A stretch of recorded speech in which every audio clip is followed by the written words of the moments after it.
Saturday, April 20th, 2024, Maneco 64, home of alternative economics and contrarian views.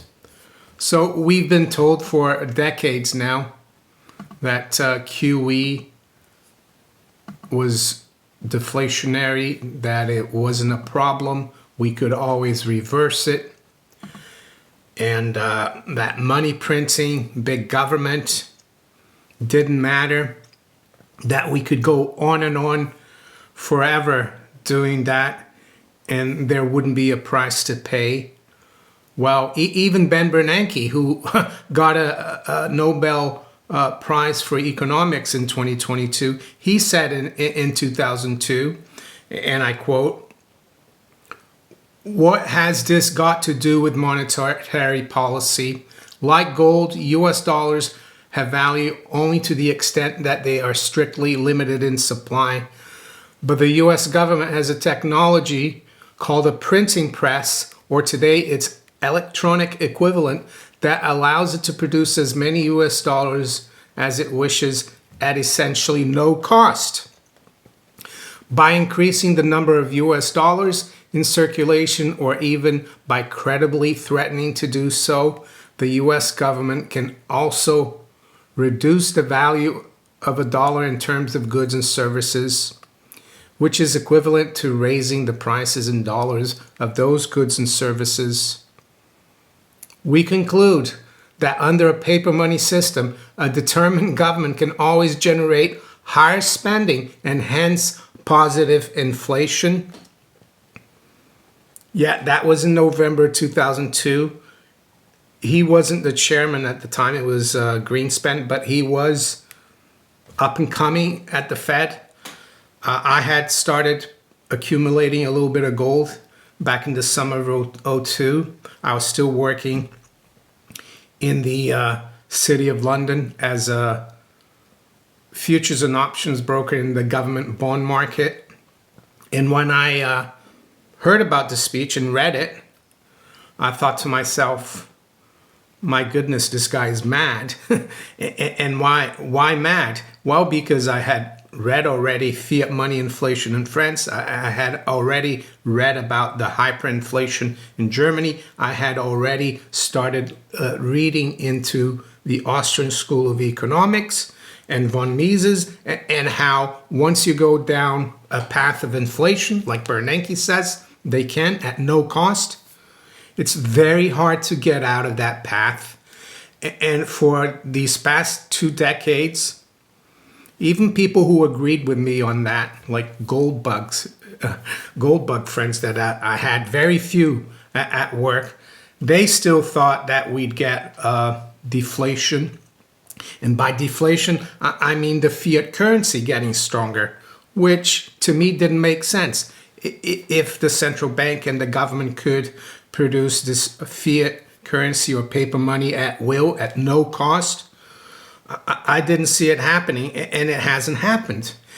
And all it's done is punish savers who have kept their savings, be it in dollars, pounds, euros, Swiss francs, all fiat currencies. And unfortunately, I think we're all now, to a certain extent, starting to pay for this madness, not just monetary madness, but also fiscal madness of the last 25 years or so. We're paying for the massive rise in the national debt, not just here in the UK, but everywhere around the world. We're paying for a massive increase in the money supply, which is the equivalent of the increase as well in the balance sheet of the central banks, who have created this bank reserve money out of thin air to buy a lot of these assets to keep interest rates low, so that they can keep this fiat currency Ponzi going, because it's a debt-based system. And why do I think we're starting to really pay the price right now?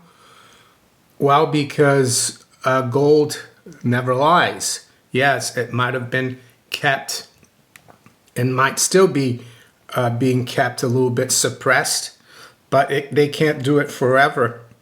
And I think what the rising price of gold, not just in pounds, but dollars and all fiat currency, is telling us is that our currencies are finally starting to sink very quickly. They've been sinking for a long time, granted.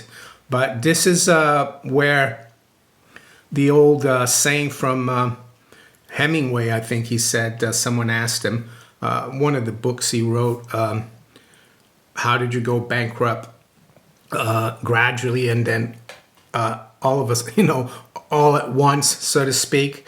And I think this is what we're experiencing now. And I wanted to touch upon a story that I saw this morning that I was reading in the Daily Telegraph, if I can find it here. And it just exemplifies what's going on here in the UK, probably everywhere else around the West as well to some extent. And it shows how the general public is blind, unfortunately, to what inflation really is, blind to who the real culprits are for inflation. And I guess Lenin was right. Not one in a million will know about this insidious process of inflation, which is basically not rising prices. I've been trying to tell you this for years. And also, we can go back to history and listen to very wise men like Felix Sommeray, the Raven of Zurich, who said the following: the state alone is responsible for inflation. Inflation without government, or indeed against government, is impossible. So inflation is only possible when the government has total control of the currency through legal tender laws, and together with the central bank, they can borrow as much as they want because the central bank will be ready to print the money to buy the government bonds. A lot of times they do it indirectly through the banking system. I can see it getting being direct, and that will be even worse for the state of our currencies. But back to the story I saw this morning in the Telegraph. It says, self-styled Robin Hoods steal from M&S to give to food banks. For those of you who are not in the UK, M&S is Marks and Spencer's. It's a high-end store. They have a food hall, so it's not the best place to go do your food shopping if you struggling with your finances. I would say you might want to go to Aldi, Lidl, or Asda, the cheaper places. But anyway, it's not the point of this video.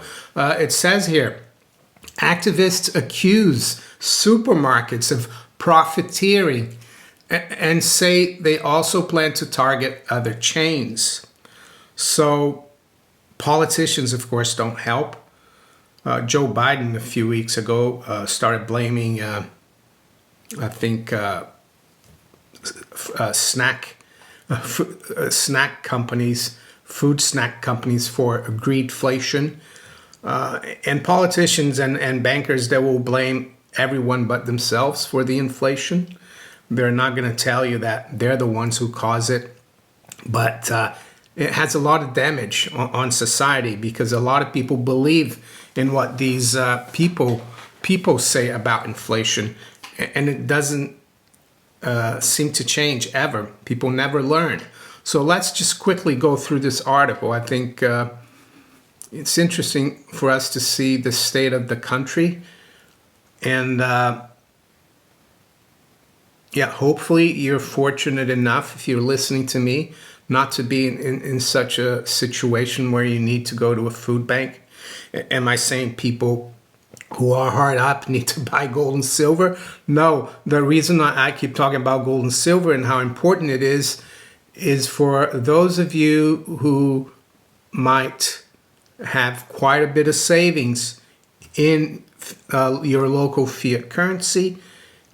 I think it's riskier to keep your savings in the fiat currencies than actually keeping them in gold. And I know gold has gone up a lot. We are above 1,900 pounds, which sounds really, well, it sounds like crazy. I always knew we would get here, but not this quickly in the last few weeks or so. But I've told you many times before that patience is really important. I remember back when I started acquiring gold in '02, that it wasn't until '05, '06 that it really started picking up. And if you are interested, by the way, in stacking gold and silver, in protecting your savings or even your income, if you have extra income, it's never late to start. I think stacking gold and silver. Check out my affiliates below in the description. I work with Miles Franklin in North America, in the United States, and here in the UK, I work with Gold Investments. So police are investigating after a group of self-styled Robin Hoods claimed they stole from Marks and Spencer's to give to food banks. Yeah, it sounds right, doesn't it? To steal from, or it doesn't sound right, but at least they're not stealing for themselves. They're giving it to people who need it, but stealing is still wrong. Marks and Spencer's, we should be thanking companies like Marks and Spencer's and others for making a profit, because if they don't make a profit, after a while they'll go out of business and there will be less competition, higher prices, and think of all the costs that Marks and Spencer's and others have to incur. They have to rent premises, they have to upkeep the shop. They have utility bills just like us, water bills. They have to pay their employees. They have to pay for security. People forget that. It doesn't just spring up, like magic, these stores. But anyway, activists who targeted the shop said they now plan to steal from other supermarkets, which are already reeling from Britain's shoplifting epidemic. Well, and this is only going to make it worse because the supermarkets, they're going to pass on the cost of this epidemic, so to speak, onto the consumer. And the consumer is going to find it even harder to buy food and other basic necessities to survive. Campaigners from Everybody Eats, a group calling for direct action on food poverty in a similar way to eco-protesters, bragged on social media about stealing from the M&S food hall in Charlton-cum-Hardy, Manchester, after launching their first raid at the weekend. The activists said they would keep replicating this all across the country until the government answered their demands on food security. Well, no mention about inflation, the Bank of England, government spending, and in terms of the government and the Bank of England, who are the culprits there? Well, we need to go back like 25 years ago. I blame Gordon Brown at first. I remember he came up with this universal, it wasn't the tax credit. He came up with tax credit, and I remember that was around '04, '05. I'm not sure about the date, but I remember talking to colleagues at work. Why doesn't he just cut taxes and let people keep their money? And I said, this is going to end in tears because it's going to make people even more dependent on the state. In terms of other politicians or chancellors that haven't helped the cause, you can go all across across the whole list of them. After Gordon Brown, we had Alistair Darling, who was the chancellor who bailed out the banks with Gordon Brown as prime minister. We've had George Osborne with his right to buy houses, subsidizing, debtors and people taking on mortgages. And the list goes on. On the central banking side is quite easy. All the central bankers since then, I guess you have to include Eddie George to some extent, but Mervyn King, who comes out a lot of times now and pontificates about that printing money, causes inflation. He was the one who started QE, so he better look at himself in the mirror, Lord King. By the way, I have asked Lord King's secretary for an interview for the last 2 years, but he's always refused. Don't forget the Canadian Mark Carney, who was the head of the Bank of England. He did loads of QE. And last but not least, Andrew Bailey. And now with CPI with CPI having been tinkered with in May of 2022, they're itching to cut rates again. So it's not going to improve. They're going to keep debasing your currency and your savings. And why do I know that? Well, because we're up to here in debt, and if they don't keep inflating, if they don't allow the banking system to keep creating more and more debt that they expect you to take, the system implodes.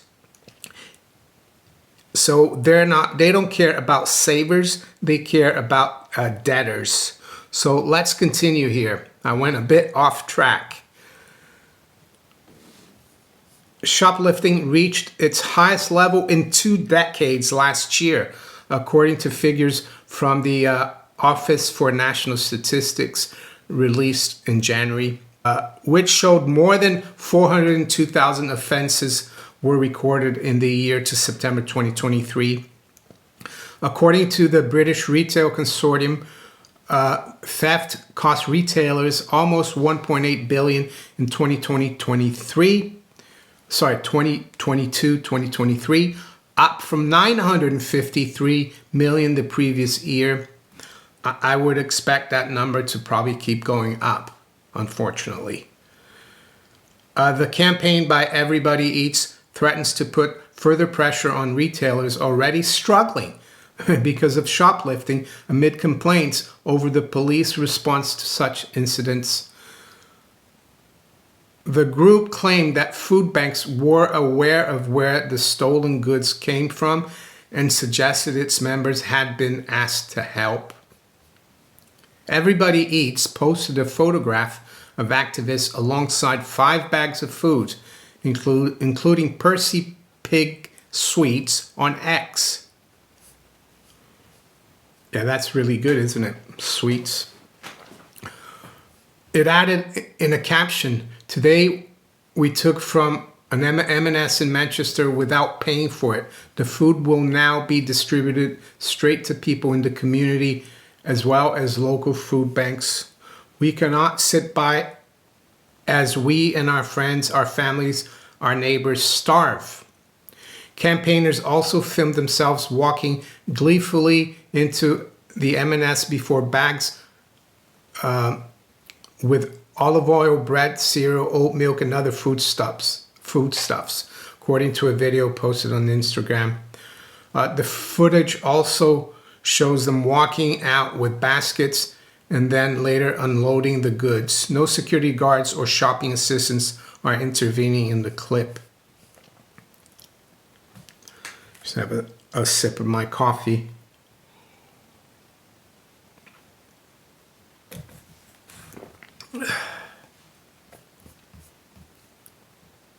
An activist in the video says, "What we do is we go into major supermarkets and liberate food essentials to distribute to food banks and those living in the area who are in food poverty." That's another thing that this way of classifying poverty, this comes from above, of course, because nobody in the establishment here or even in other countries they don't want to admit that the country is becoming poorer. So they come up with these things like food poverty or child poverty. I'm sorry, we're just becoming poorer as a nation. And these people buy into it too. it's like a way of saying, if it wasn't for the supermarkets, we wouldn't have food poverty.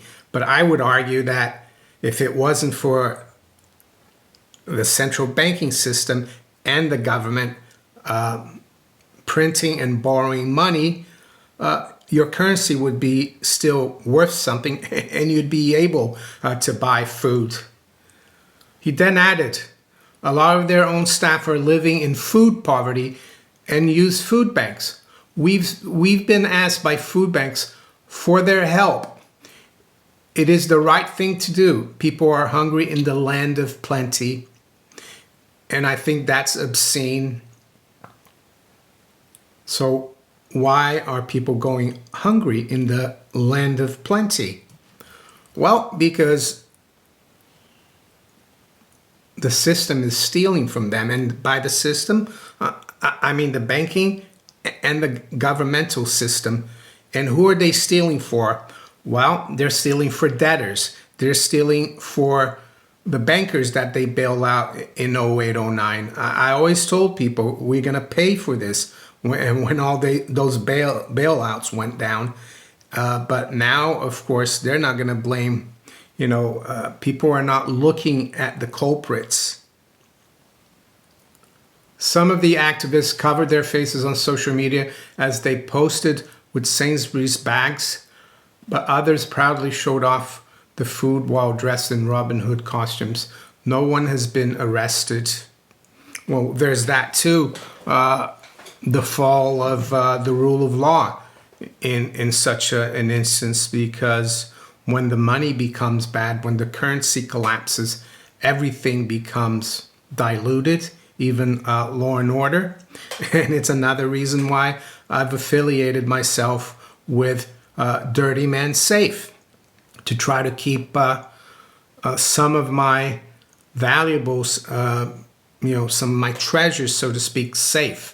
And I would consider looking at the Dirty Man Safe too. If you use my promo code Maneko10, you get 10% off, and they ship here to the UK as well. The Dirty Man Safe. Am I saying you should put all your valuables in there and dig it somewhere in your back garden? No, but it's. I think it's something good to have in this day and age, especially when you're seeing people going into shops, stealing things, and nothing's been done about it. Despite one of the group being seen holding up a bag of Percy Pig sweets in social media posts, Charlie Peterson, an activist who advises everybody eats, said only essential items were taken, such as simple foods, baby formula, and sanitary products, which are handed out on the street and given to local food banks. The 42-year-old told the Telegraph the food banks were aware that the items donated to them had been stolen. It's not a case of being above the law. It is illegal. That is superseded by a desire to actually do some good and put some food on their tables, he said. Well, he might be doing good for these people that need the food, but he's not doing good for, the private businesses. He's not doing good for the consumer who's going to be paying for this indirectly. And why have we, as a society, come to a point where there's no morals and that stealing is good? Well, it's all to do with the currency. The more the currency gets trashed, it affects the whole of society. And why is that? Well, because half of all commercial transactions are done with the currency. So I'm sure a lot of the people who are starving or hard up, they're working hard, but they're getting paid in a currency that is losing value at the rate of knots. They don't know what's happening. Yes, there are some people who, have more problems and, are not working and all that. But I think the vast majority of people are decent people and they're trying to get by and they don't understand the process of inflation. And unfortunately, they get exploited by the system. And what's the solution politically? Well, my friends, I don't think there is any solution short of a revolution. And by that, I don't mean a bloody one, but more of a mentality revolution in which people realize that it's a great fallacy to think that we could live at the expense of everyone else, because that's what the state has become, be it when the state's run by labor or the conservatives. It doesn't matter. Mr. Peterson compared the work of Everybody Eats to the suffragettes, saying that activists sometimes have to work outside the law to bring about change. He added, if you spoke to the people that took part in this action and said to them, do you think you should be operating outside of the law in order to try and help a hungry family be less hungry and put food on their table? I think they will probably say yes. Well, what about helping them yourself? You know, going to the shop and buying the food and whatever and giving it to these people. I think that would be a much more noble and moral way to do it, not stealing. I think you'd be foolish not to acknowledge that it is illegal, but the levels of people that we're seeing, of people that are going hungry in this country at the moment, and it says here 13 years ago, there wasn't a single food bank in this country.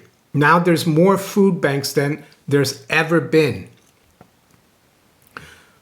Not a victimless crime. Greater Manchester Police confirmed that a shoplifting incident was reported at 1:40 p.m. on Sunday, April 14th at a shop in the area.